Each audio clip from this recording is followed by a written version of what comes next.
Imagine a summer when Britain ran out of water. Well, the flow of the Thames has now in fact stopped. The perception of England was that it always rained. In 1976, the UK was one of the hottest places on Earth. You never saw a cloud. It was like living in the Mediterranean. Temperatures reaching 36 degrees centigrade, lasting for 10 long weeks. All of a sudden, we were into a parallel universe. And 45 days without a drop of rain. To ask for 2 solid weeks of rain is like crying for the moon. That's when we started to take it really seriously. Leading to the most devastating drought for 250 years. Water supply to this area will be interrupted between the hours of 12 noon and 7 p.m. I'd taken water for granted all my life. I think it's really dreadful. I mean, it's worse than the war, isn't it? It was, oh my God, this is heat, the like of which we've never known. But as Brits rose to the challenge, I'd never actually bathed with a friend, because I didn't have a friend at the time I fancied enough to have a bath with. for kids, it was a summer that seemed to last forever. And we just played out. I just remember it, yeah, with unalloyed happiness. Were these the most halcyon days in British history? Everyone was stripping off. It was just bliss. Everyone was copping off with absolutely everyone. But when the weather finally broke, Great plopping drops of rain.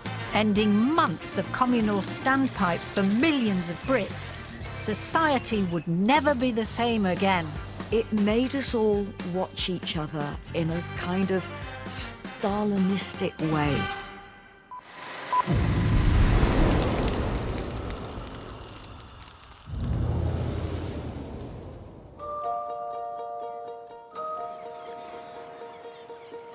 On the 23rd of June 1976, a high-pressure system settled to the east of the UK. Hot, humid weather from the Mediterranean started to flow north. And within 24 hours, the country was basking in temperatures over 30 degrees centigrade. I can remember going up the motorway into London, and it was a beautiful day. The sun was shining, it was a clear blue sky, and I thought, this is great, let's make the most of this. It was golden, it was warm, it was all the things that you never get in this country. Do you know, the entire landscape of life in Britain changes when it's nice and bright. People go around and say hello to each other. 1976 was the year that British kids played on space hoppers, rally choppers, and Concorde took off for the first time with paying passengers. Cheery lunch, appetizers of caviar and lobster, champagne, fresh strawberries, and the very best wines. In '76, I was lucky enough to go on one of Concorde's first flights. A slight sensation as the reheat is turned on, then through Mach 1 and onto Mach 2, the muzzle velocity of a rifle bullet. And I actually went supersonic while I was in the toilet. Also about to engage its afterburners and take off into British history was the longest, driest summer for the last 3 centuries. The furnace lit, and we suddenly went into these scintillating temperatures of 28, 32, all over the south of Britain. That's when we were really broiling. The first big advantage of the early heat wave went to Wimbledon. First of all, it wasn't a washout for the first time ever in living memory. The problem was, it didn't just shine, it burned and frazzled, it fried. People were frying their eggs on the pavement while they were waiting to get into centre court. It was certainly the hottest Wimbledon on record. Hundreds of people needed treatment for heat exhaustion. Spectators were taking off their shirts. The umpires, a couple of them dozed off. It was like a ferocious tropical experience. The strawberries were frying. Sue Barker was 20 that summer. She beat Maria Bueno, who was Brazilian, because Maria Bueno wilted in the heat, apparently. And the poor old tennis players really looked as though they were being barbecued as they played. Borg won Wimbledon in that year. Before your very eyes, you could see his beard singeing and burning. The umpires, very stiff upper lip, of course, they were allowed for the first time to remove their jackets. And everyone went,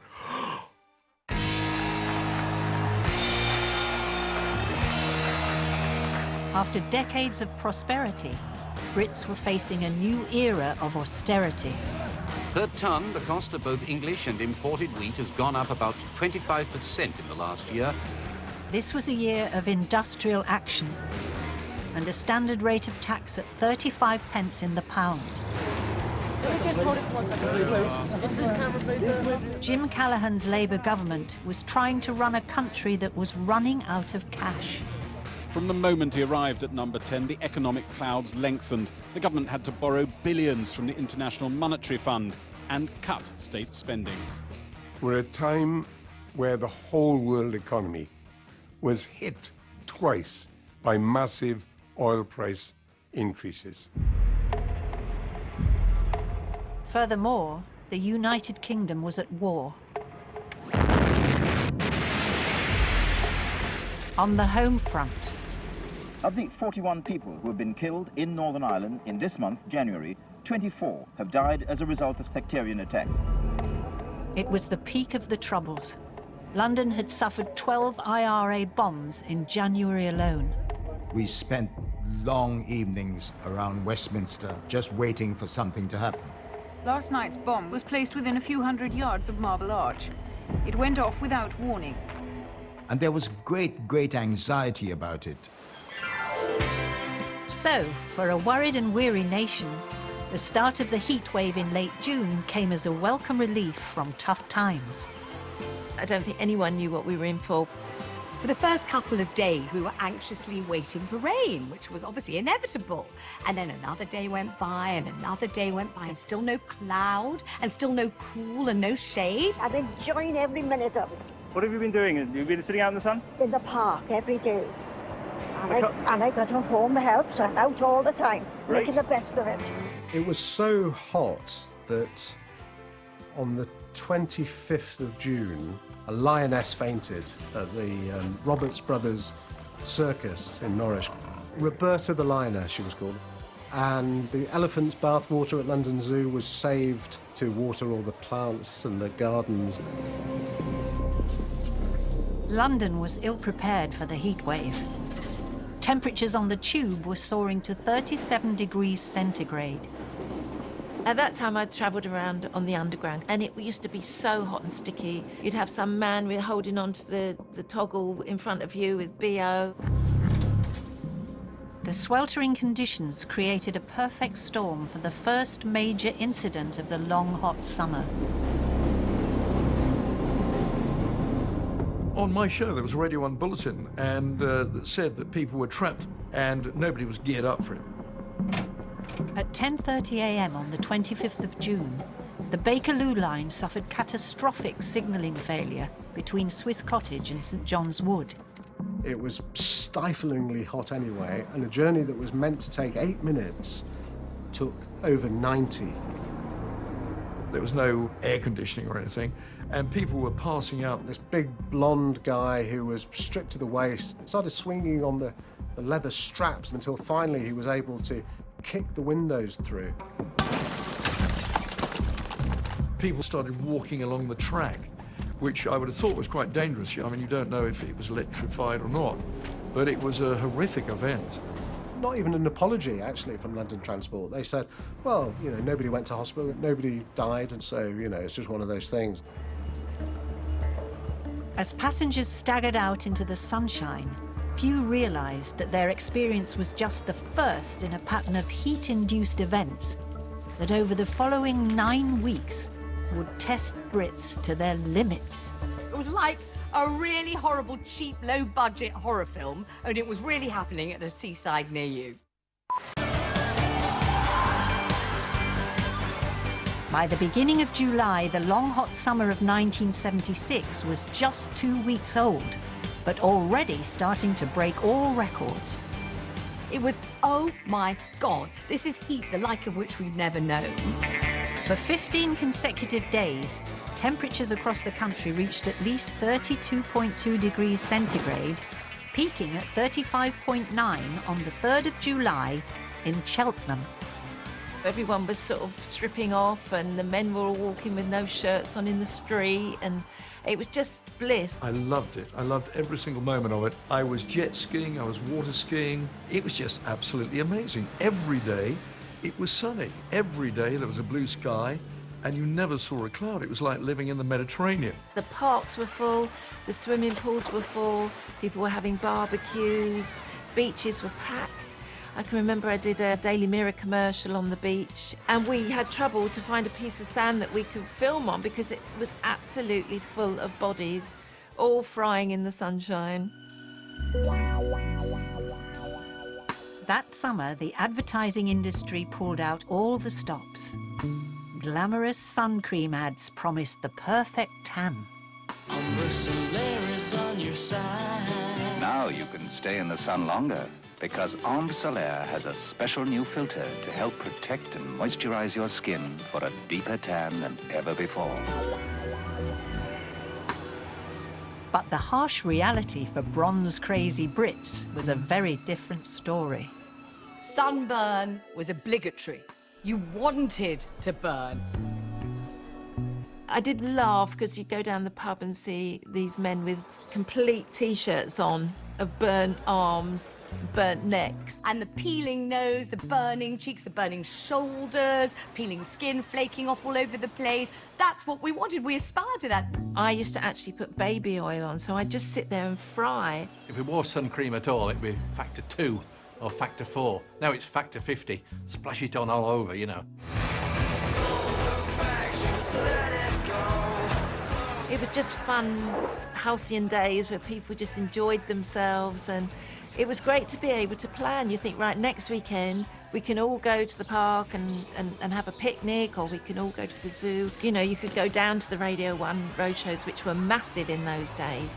We're off to Newquay very, very shortly, in fact in 3 3/4 minutes time, to join Noel Edmonds for the Radio 1 Roadshow. The amazing weather attracted bumper crowds to Radio 1 roadshows. Today from the North Fistral Beach, Newquay, with... This is the one roadshow this year I've really been looking forward to, because everybody says just how fantastic Newquay is. You know, you get crowds and crowds of people on, like, Bournemouth Beach, and you'd have, like, Dave Lee Travers. Right, coming up to 9 minutes before 12 o'clock on 247 National Radio 1. Noel Edmonds, you know, they were the biggest celebrities of those days. That summer, a new craze, probably helped by catchy adverts, invaded suburban gardens across the country. Swing ball from Dunlop, a great ball game that's swinging everywhere. Play it to win, play it for fun. For any time, for anyone. Everyone's swing ball.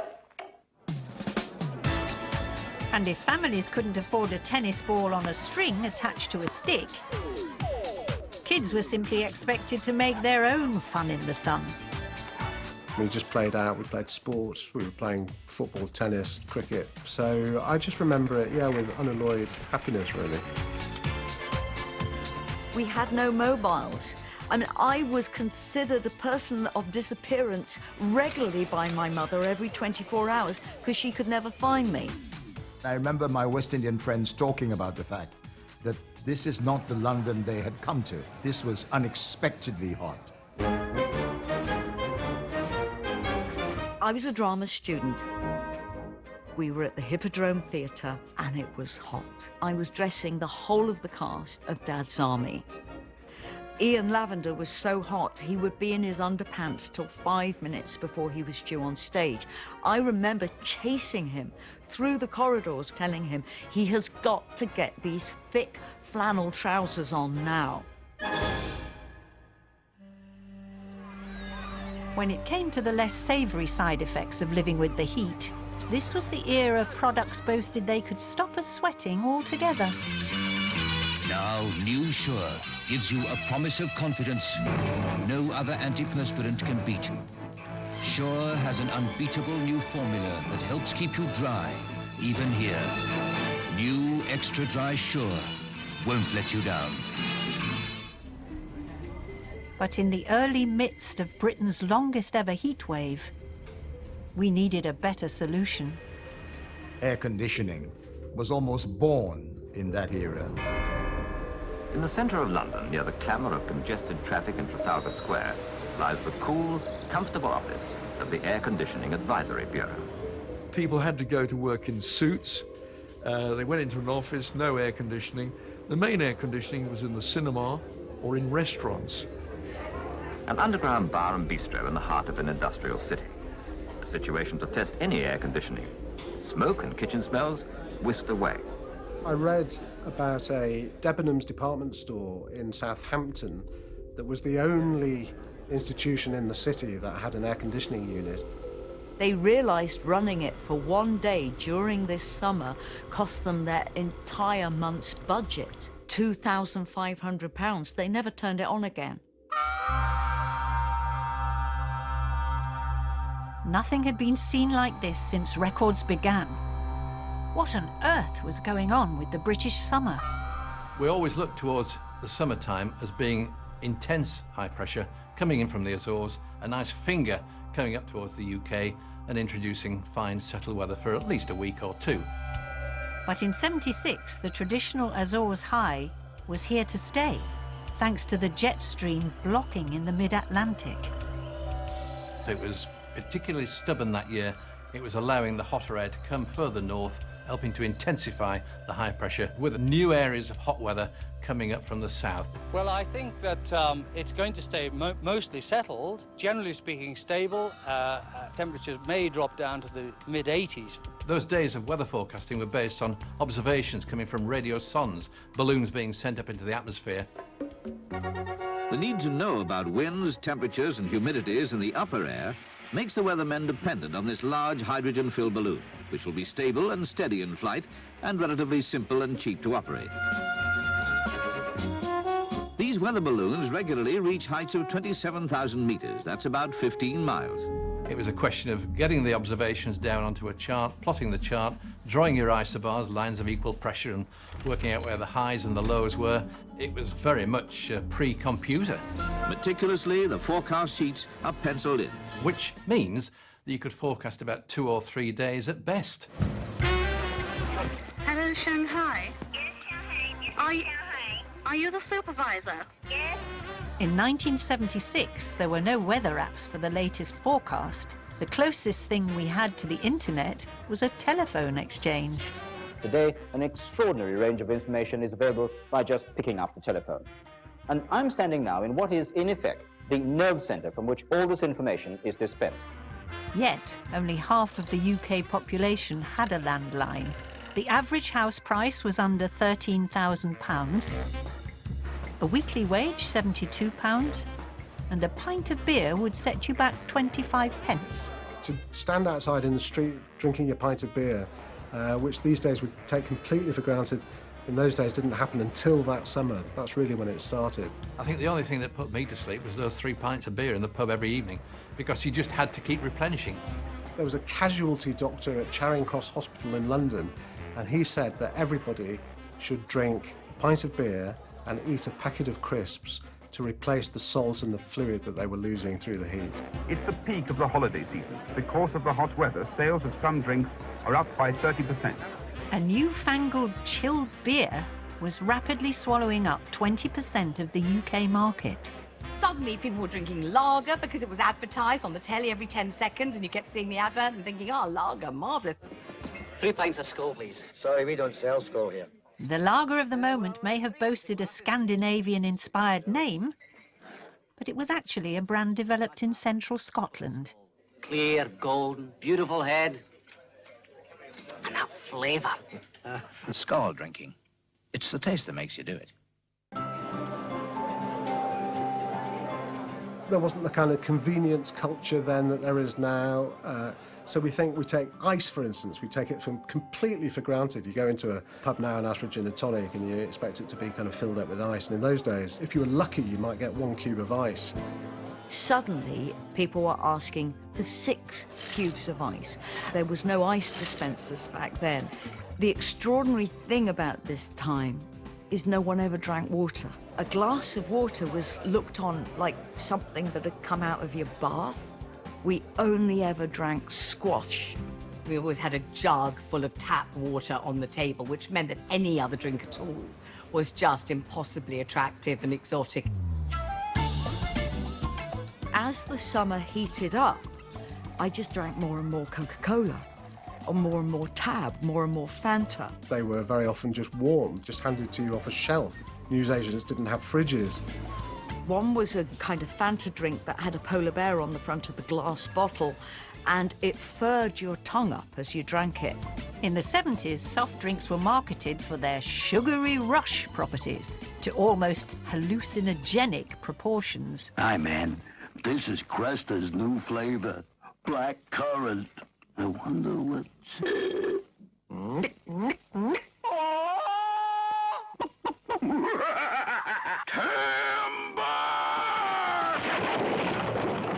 These drinks actually changed the texture of the skin in our mouth. They were that weird.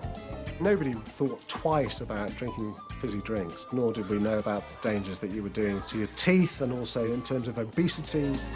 But as Brits did everything possible to stay hydrated, keeping cool on the roads was becoming almost impossible. There were reports of the M1 buckling and cracking, the tarmac melting. Everybody wanted to get to the coast, so there were lots of jams. Fridays, the prelude to a weekend, saw more cars on Britain's roads than ever before, an estimated 8 million. The RAC described the exodus as the biggest motoring bonanza ever. Small consolation for those trapped in 17-mile tailbacks. Cars were just not coping. Cars were overheating. You continuously had to check the radiators. And of course, as you opened the radiator cap, water would shoot out. The burns unit at Birmingham Accident Hospital reported more than 20 cases of motorists scalding themselves by removing radiator caps. Most cars didn't have air conditioning in those days. A lot of the seats were plastic. Kids were uncomfortable and getting very fed up with the journey. Actually, your buttocks would be sticking to the plastic seat covers, and you'd be sort of just easing a buttock off. There'd be a kind of noise, a kind of horribly sucky noise of your buttock kind of, you know, departing contact with the plastic. Mum was smoking, Dad was smoking, and the smell of the cigarette smoke mingled with the smell of Mother's perfume and the sweat on the back seat. I remember most of my journeys in cars back then ended with me vomiting in the lay-by. As temperatures rose, looking cool was as important as staying cool. People wore almost no clothes at all because it was too hot to wear anymore. Suddenly, a kind of latent hormonal libidinousness that had been suppressed by the weather was unleashed, and absolutely everyone was copping off with absolutely everyone, which really suited me because I was 14 and my hormones had never been more turbulent. I've often heard the 1970s described as the decade that fashion forgot. I was certainly wearing flared trousers, which I actually rather liked, but when you look back on it, it does look rather funny. Everything was flared, which in a heatwave wasn't such a bad thing, actually, because it allowed room for a bit of air up your trouser leg. We had platform shoes. Foreign and British buyers are very interested in the latest trends, like this flat-soled Supernatural. Every dinner time we'd play football in our platform shoes, and the potential for breaking an ankle must have been incredible.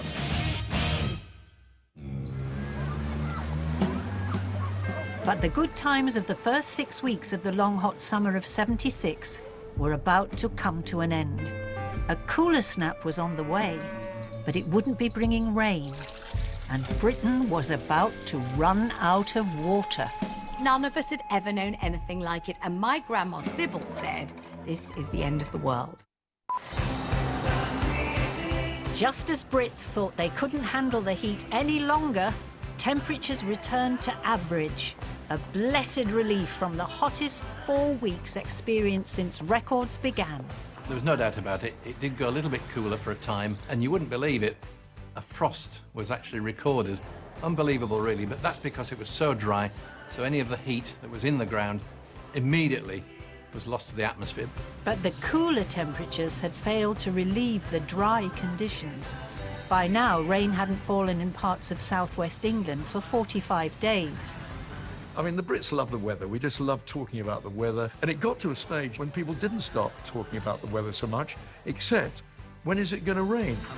By the beginning of August, Met Office bosses were predicting that Brits would be living with a desiccated landscape for the long term. The latter part of the month of August, I'm afraid, is again likely to be warmish and dryish. So I suppose we'll have to look to September for some sort of relief for this drought situation. Then, as if to add insult to injury, the heat wave was suddenly back with a vengeance. It wasn't long into August before the dome of very hot air returned again up from the south. So again, to see temperatures back up at 32 degrees was really unusual. All of a sudden, we were into a parallel universe. None of us had ever known anything like it, and my grandma Sybil said, "This is the end of the world." The country was beginning to experience strange, never-seen-before phenomena. From Burnham-on-Sea to Weston-super-Mare, everything and everyone on and around the beaches were under attack from giant swarms of tiny ladybirds. You saw these people walking along the beachfront, and suddenly, flum, an enormous plague of ladybirds landed. All I tried to do is get down to the beach. Had to pack it in, I think. Never had anything like this before. It was like a really horrible, cheap, low-budget horror film, and it was really happening at a seaside near you. Flowers and crops had matured prematurely, causing a huge early boom in plant-eating aphids. But when the prolonged heat wave killed off the vegetation, the aphids were wiped out. Ladybirds eat aphids. So there was nothing for them to eat, so they swarmed and headed for the towns, villages and cities looking for food. And it was estimated there was 24 billion. They were going up the windows in our bedrooms, they were on the walls, they were in the flowers, they were everywhere. They were getting in your clothes. I never knew until this point, ladybirds nip you. They're really, really painful. Even more upsetting at the time were the findings of an expert who was studying the swarms, using houseplants as bait to catch them. Why did he think the bugs were so busy biting everyone? They're only digging in with their little jaws, hoping to get a little food. They're eating you, that's what they're doing. Well, look at them. Shan't be coming down here again, shall we? These birds ain't no ladies.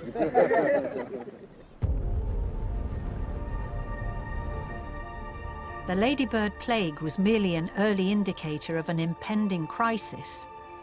What was going on in the countryside? And why were we running out of water? What we tend to forget is that the previous summer had been warm and dry, which is why the drought conditions got so terrible, because it wasn't just on the back of a few weeks, it was over a year's dry weather. The perception of England was that it always rained. So this idea of a drought was unknown, and people took a long time to really comprehend what this meant. I remember going on planes and looking down, and instead of green squares of fields, it was all brown, and I was quite a shock. Rivers and waterways were the first to dry up. Nowhere were conditions worse than in the West Country and in Wales. Here, the traditionally green valleys took on a new range of tints as the rivers dwindled to a trickle. In the depleted waterways, fish died on a huge scale as oxygen levels fell as fast as nitrate levels rose. The fish being caught in this net would be an angler's delight, but here they are simply rescuing thousands upon thousands of fish. These roach and bream are being taken to the Severn Trent Water Authority's stock ponds, and there they will stay until there has been enough rain to make it safe to return them. With no river water to fill reservoirs, levels quickly plummeted to alarming lows. Well, you can imagine when you've got the hot sunshine burning through every day, there's an awful lot of evaporation. It really does go very quickly. During the last fortnight, during this last heavy hot spell, the reservoirs have been depleting at the rate of about 5% of storage a week. It was reported that one reservoir in Bristol was losing 6 million gallons a day. This is Cwmtwlleri Reservoir. In fact, where I'm standing now at this time of year, I should be well underwater. But this reservoir, like the others in the area, is just a puddle. It's when you started to see hidden villages starting to emerge from the waters. That's when we started to take it really seriously, I think. What they really need in this area to solve the problem is 2 good weeks of strong, solid rain. But even in the hills of Wales, to ask for 2 solid weeks of rain at this time of year is like crying for the moon. The drought was now officially a national emergency. Belatedly, the government mounted a stringent economy campaign. On the 5th of August, a drought bill was hurried through Parliament. The 10 water authorities in England and Wales at that time issued 139 drought orders. That was them trying to get a grip, and they did what they could. They brought in hosepipe bans. If you live in Wessex, where they're experiencing the worst drought for 150 years, you really can be taken to court if they catch you using a hosepipe and fined up to £20. There were hosepipe detector vans driving around neighbourhoods in those days, and neighbours were very much encouraged to grass, no pun intended, on people who were watering their gardens. You felt that you were letting your neighbours and the whole nation down if you were using too much water. With thirsty gardens capable of swallowing up 1,200 litres of water per hour, it was estimated that the hosepipe ban was saving the Bristol area 1 million gallons of water a day. But this spelt disaster for the green-fingered community. Our garden was a bomb site, bloody awful. Our grandparents' rose bushes were dying off, their apple trees were dying off. Then my garden in Birmingham was turning brown. We've got a garden and we've saved every drop for our garden, but whether people will waste more than save, I really don't know. There were people going out right in the middle of the night with their hose watering the garden and desperately not letting their neighbours know they were doing it. It made us all watch each other in a kind of Stalinistic way. And that's a little bit sad. It actually divided our community. It made us distrust each other. This is the Bath Corporation Waterworks Department. The water supply to this area will be interrupted between the hours of 12 noon and 7 p.m. There were restraints on domestic water use, and in some cases, a necessary shift to the use of standpipes. Communal taps, known as standpipes, started to replace the mains water supply across thousands of homes in Yorkshire and East Anglia.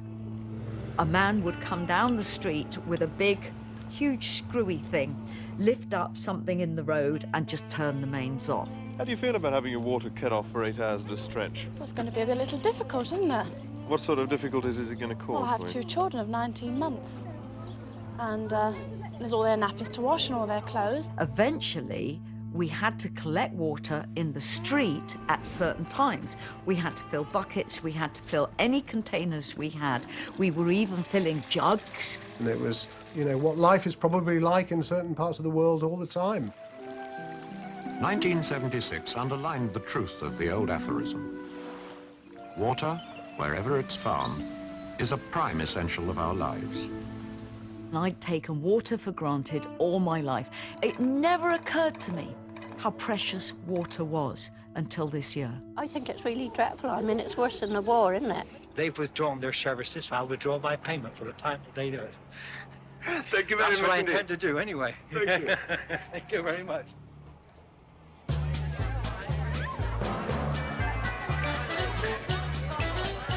I do remember the government starting to get serious about water rationing and putting bricks in your system, in your toilet and stuff like that. This is all right, but with some, particularly the modern slimline systems, it's rather difficult to get a brick in. And so we've got this idea, which is just an ordinary polythene bag filled with water, tie at the top, and just put it in the system. With toilets responsible for 30 to 40% of household water consumption, there were also simpler solutions to hand. It probably became the norm to flush it once in the morning and once in the evening. I can't vouch for every family, but that's the way I would have gone on, I'm sure. In the 70s, hygiene standards were almost unrecognisable to today's. The habit of showering every day and bathing every day was not the custom of very large numbers of people in Britain.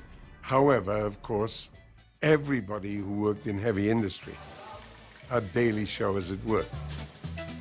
The chief of a Chamber of Commerce in South Wales turned round and said, well, would you rather have a job or a bath? Because people who are having baths were affecting industry. Big factories were going to have to close down or halve their water usage. But there is talk, certainly in South Wales and in other areas, of perhaps a 4-day or even a 3-day working week. Do you think that's likely? Well, I hope we're some way from that yet, but we mustn't underestimate the seriousness of the situation. But in serious situations, Brits always embrace a blitz spirit. Citizens were urged to fill baths to no more than 12 centimetres and share the water with friends and family. I'd never actually bathed with a friend. I didn't have a friend at the time I fancied enough to have a bath with. Well, my family just weren't that close. So we just used to hop into the bath one after the other, and no one wanted to go into it after my brother. The drought was having a devastating impact on farming. So many farms, certainly in those days, depended on wells for their water supply. And they were drying up like mad. Water was being shipped in tankers to farms because otherwise they wouldn't have anything for their animals. In the Midlands, sheep now graze fields that should be the diet of dairy cows. The sheep are now cleaning up the pastures that have been burnt off by the sun. The beef animals were really thin. And the dairy industry, well, the cows were not producing enough milk because they were not getting enough food. 100 million gallons of milk were lost. Cattle were being slaughtered. It was really catastrophic. But that summer, much of the nation, and Radio 1 roadshow audiences in particular, seemed oblivious to the farming crisis, all thanks to a novelty act from the West Country. The Wurzels had just had their #1 hit about, I've got a brand new combine harvester, which was rather ironic, really, because there wasn't all that much to harvest that year. In East Anglia, the topsoil dried out so much that it turned to dust and started to blow away. Cereals had a terrible year. We had to import an extra 1 million tons of wheat. Not a year that the farming industry would like to remember. With £500 million of failed crops and food prices rising by 12%, Agriculture Minister Fred Peart came under severe pressure. What are you going to do about it to try and help the farmer and try and help these shortages? This is the nature of the industry. I'm not a rain god. If I was, I would bring rain for them. That's the answer. That's what they want. Without rain, the potato crop is down by 50%. The potatoes are small. Many have gone to seed. The farmer, Nigel Rush, was anxious to prove this to the minister. That's about the average size potato we're getting this year. That's a big potato for this year. Last year, this year. They dropped from something like 13p a pound to about 8p a pound, which economically became unviable for the farmers even to lift their potatoes. Because of the drought, the brewers' raw materials are in short supply. 19 million gallons of water are used each year by this brewery in Kent. And then, of course, beer began to run out. And when beer runs out, you know that this isn't a fun thing. This is something very, very serious. This year, the barley price is high. The brewery's farm claimed to have the finest hop garden in the world, but nationally, the crop is down by 30%, not enough for next year. Britain was losing the battle of the drought.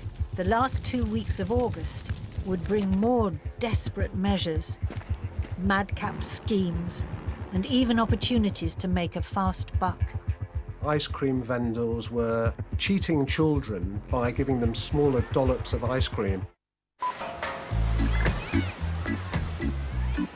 By mid-August 1976, Britain had been baking in Mediterranean weather for more than 8 weeks. What about the atmosphere of being abroad on a holiday, though? Aren't you missing that?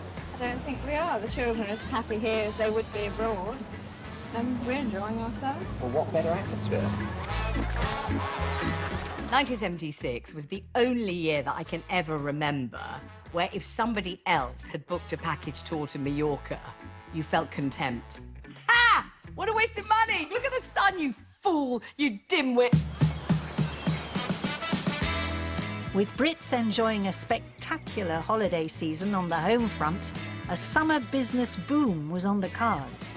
Catering receipts up by 23%. Ice cream over the last 3 weeks up 100%. Soft drinks up 100%. Absolutely phenomenal.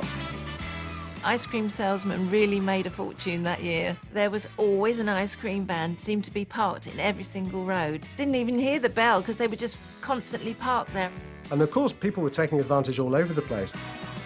The Labour MP for Cannock, Willem Roberts, complained that ice cream vendors were cheating children by giving them smaller dollops of ice cream. A can of pop, as we used to call it in those days, cost 15p, but during the heatwave, there were people selling them for £1 each, which was just unbelievable, and people were buying it. As Brits continued to suffer in the heat, there was still no sign of the end to the drought.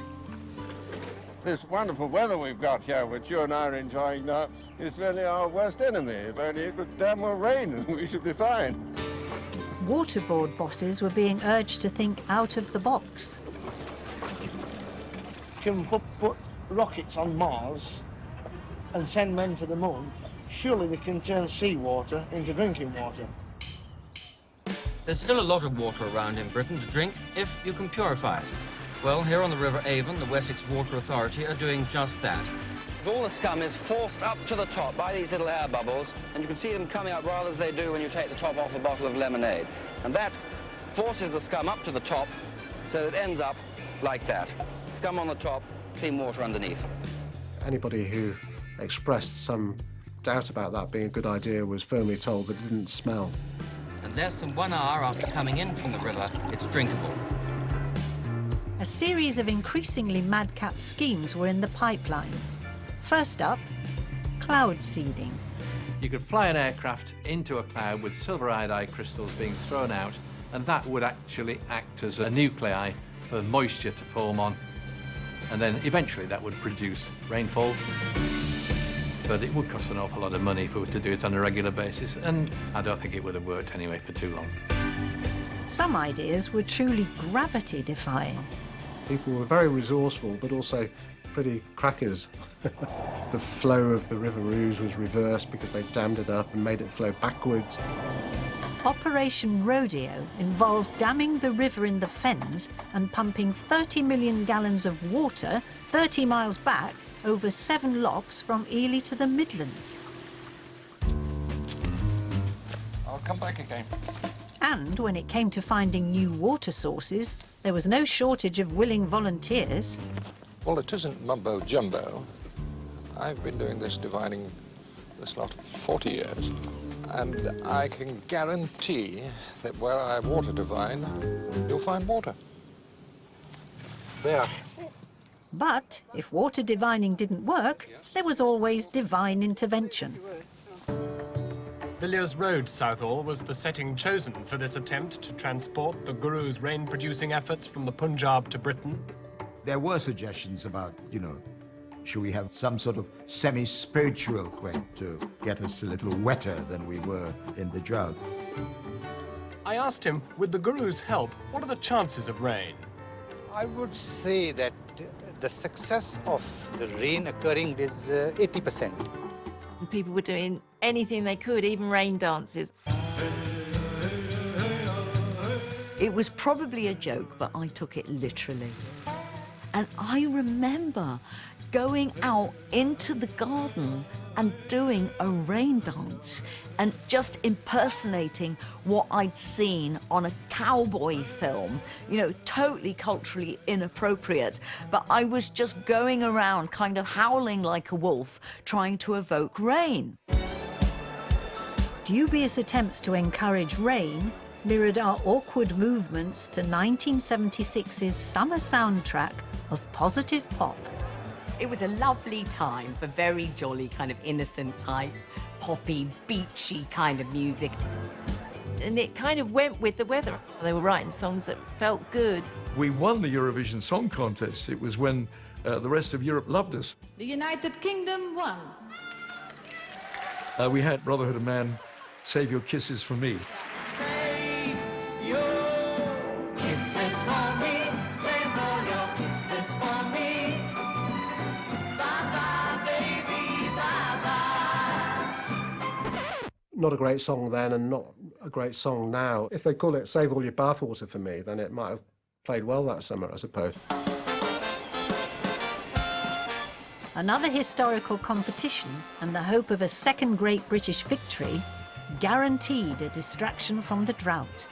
And there was the cricket, and the West Indies came over. They were an incredibly formidable team. Hardened to playing in tropical heat and on fast outfields baked by the sun, the Windies were in confident form. The England captain was a man called Tony Gregg. And cricketers and sportsmen are always asked to make predictions about what's going to happen. I'm not really quite sure that they're as good as everyone thinks they are. If you lay down, they grovel. And I intend to make them grovel. And the problem was with that word, grovel, being used by a white South African, although he was England captain, in the age when apartheid was a growing concern. It only infused the West Indies with a determination to make sure that they did well against Mr. Groveling Gregg. The West Indies were further fired up by the raucous support of almost 500,000 Caribbeans who had emigrated to the UK since 1948. When they played cricket at Lord's or at the Oval, it is a kind of mecca for West Indians who have come to this country. After drawing the first two tests in June and then losing the next two in July, the England team were rattled. My personal view on it is that I'd like to see perhaps just a little bit less noise, a little bit of consideration. And fired up by Mr. Gregg's rhetoric. They were there shouting and screaming, and with every fall of an England wicket, Lord's just exploded in a thunder of sound and joy. The West Indies went on to win the series 3-0. Tony Gregg, I think to his credit, ended up eating humble pie and literally, I think, crawled off the pitch to show that it was him grovelling and not the West Indies. But they absolutely wiped the floor with us in incredible heat. That summer, it wasn't just the England cricket team that crumbled and then cracked in the heat wave. From a distance, the Friars Way estate is a model of its kind. Closer up, though, it's apparent that all is not well. After only 3 years, walls are collapsing and large cracks are commonplace. One of the most surprising problems to come out of the drought was it also created subsidence in a way I have never seen in any other decade. When I was wiping the windowsill off, it just collapsed underneath my hand. As I went along, I had to stop there. I don't know what I'm supposed to do with it. On buildings and houses, cracks started to appear, especially those built on clay. The soil was drying up, and the buildings had never been intended to have to deal with that kind of situation in their foundations.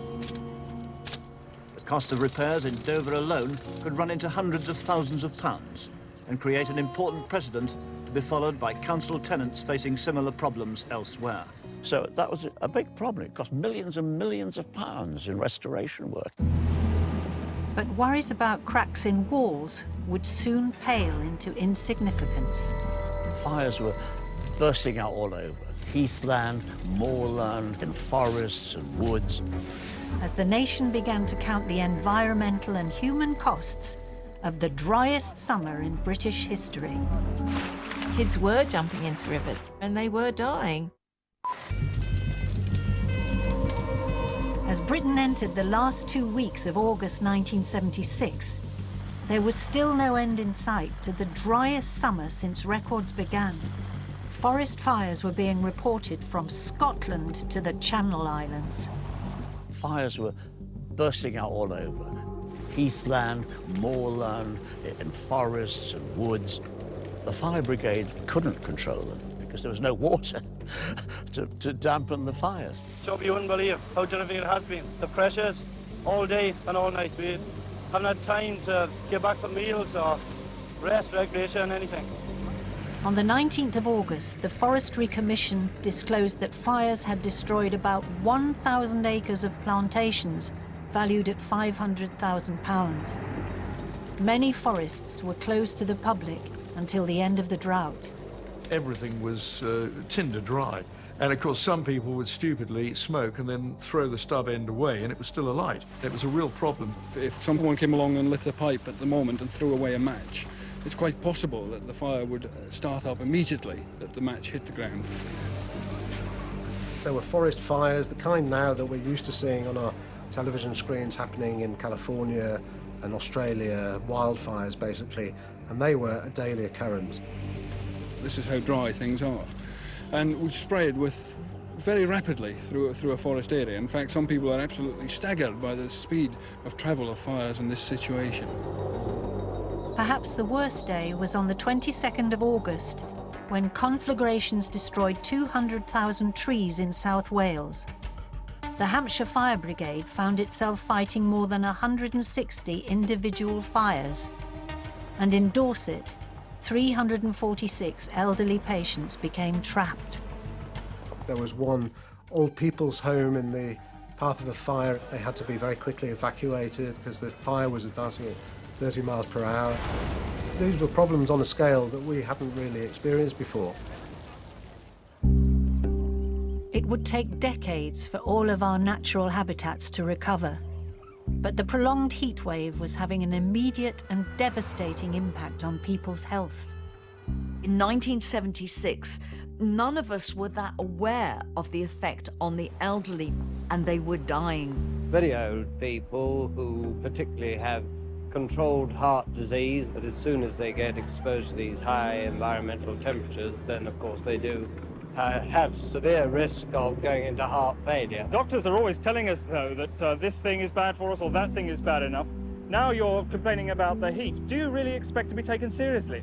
Well, I think most old people will probably take very little notice of what we're saying. A Cardiff doctor suggested this morning that the very strong sun could be dangerous to old people and it could give them heart attacks. Oh, it hasn't. I look, I'm nearly 80. It's never been dangerous for me. That summer saw dozens of British families devastated by accidents and tragedies. There was a weekend at the end of June where 15 people died from drowning.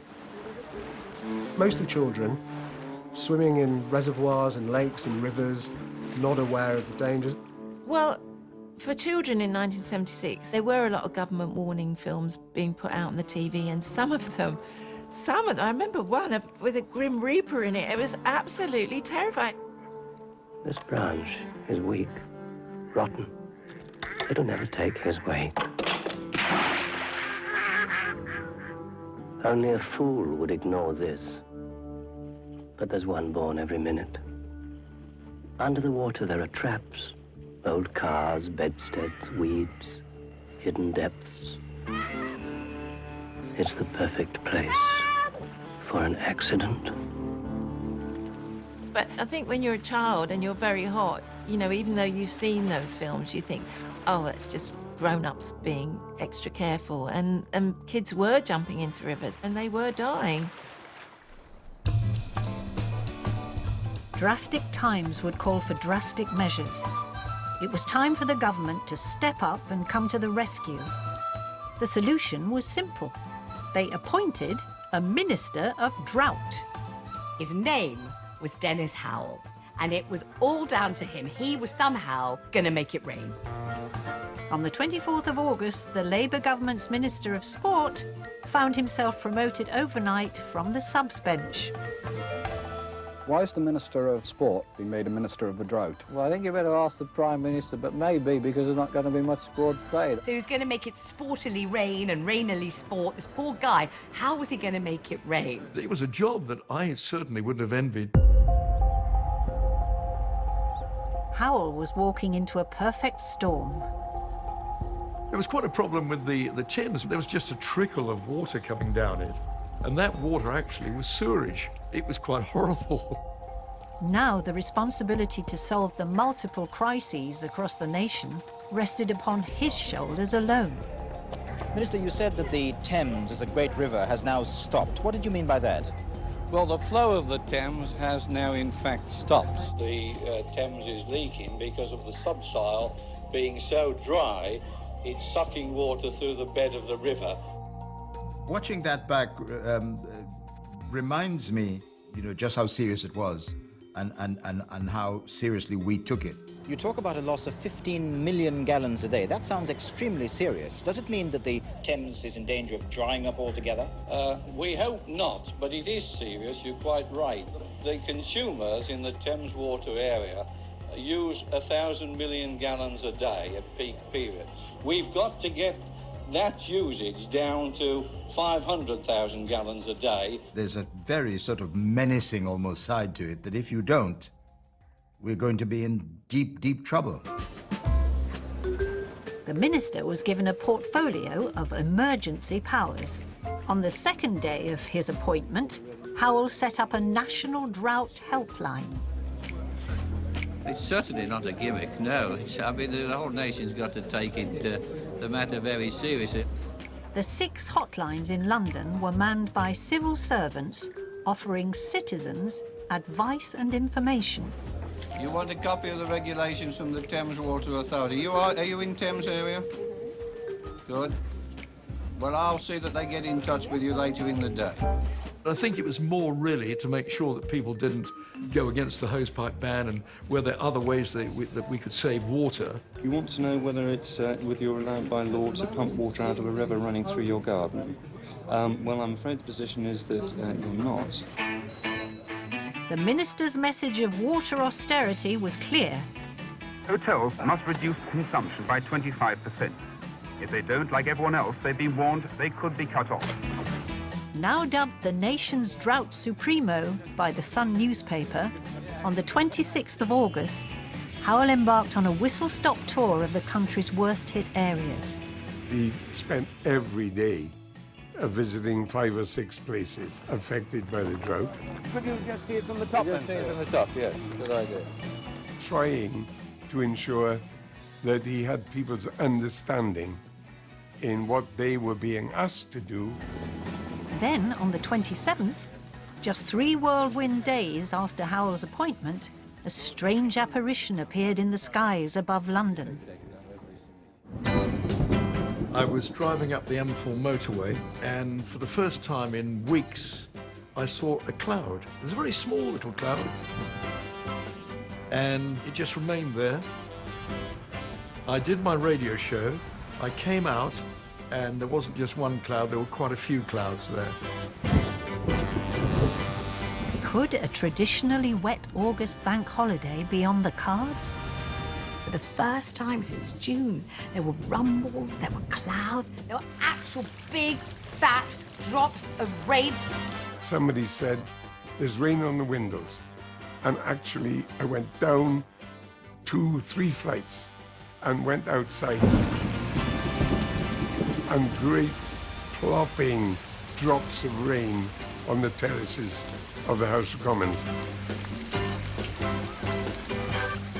In my mind's ear, I can hear cheering, background cheering, please.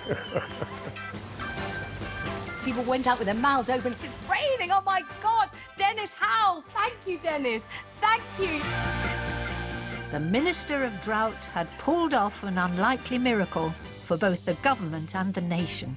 Arguably, he was the most successful British politician, perhaps of all time. Rain has been falling by up to 6 inches a day.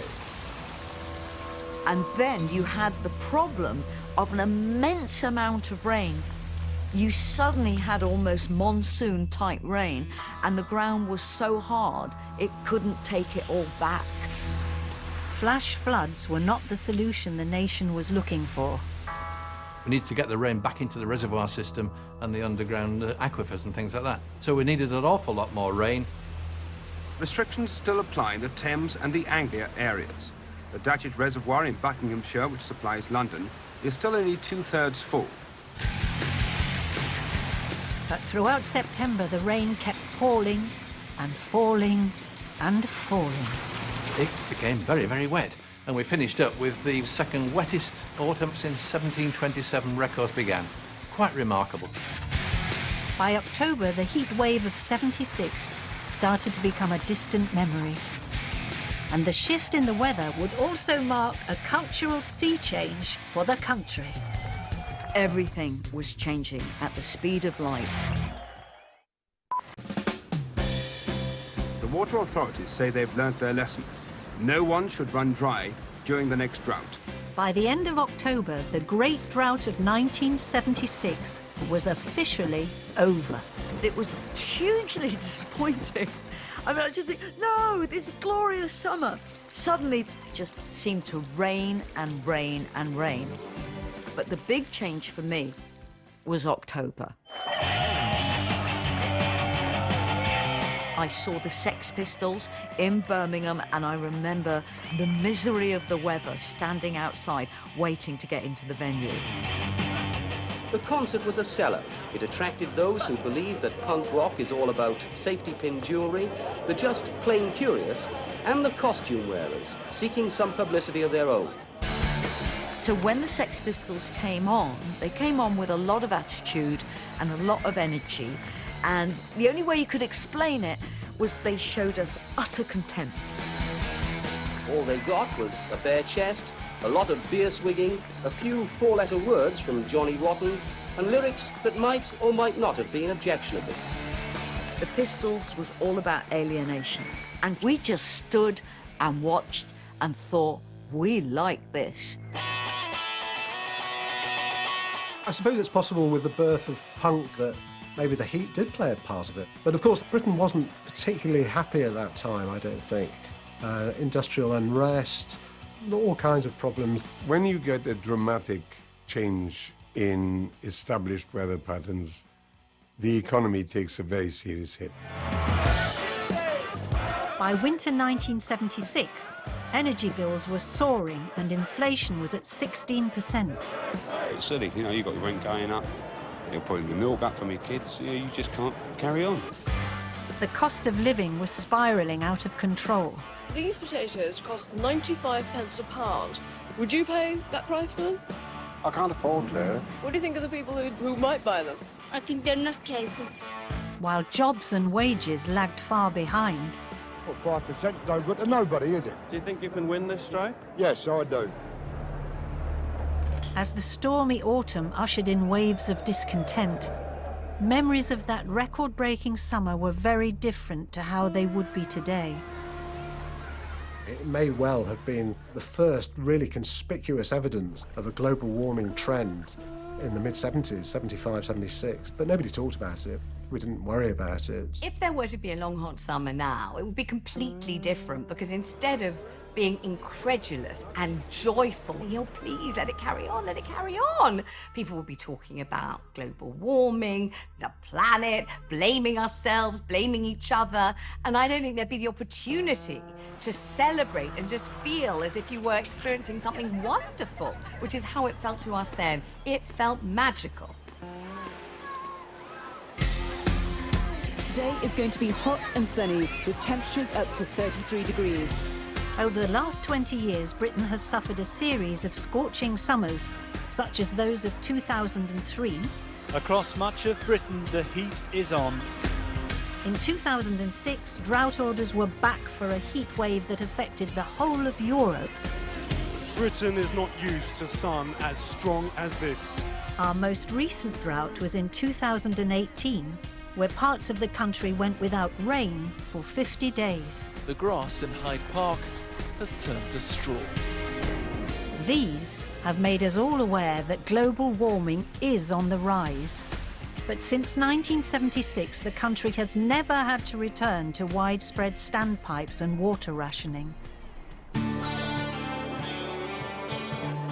Over the last 40 years, governments have continuously invested in desalination plants, improved reservoirs, and new main systems to transfer water in bulk to affected areas. I think Britain now is probably much better equipped to deal with a heat wave and a drought like that. You know, nobody had even an ice tray back in 1976, but it would still be an issue if it didn't rain for that length of time. It's pretty unusual for this country. Whether or not we ever see a summer like it again, for those who experienced it, 1976 will forever remain halcyon. Summer of '76 was the greatest summer of my life.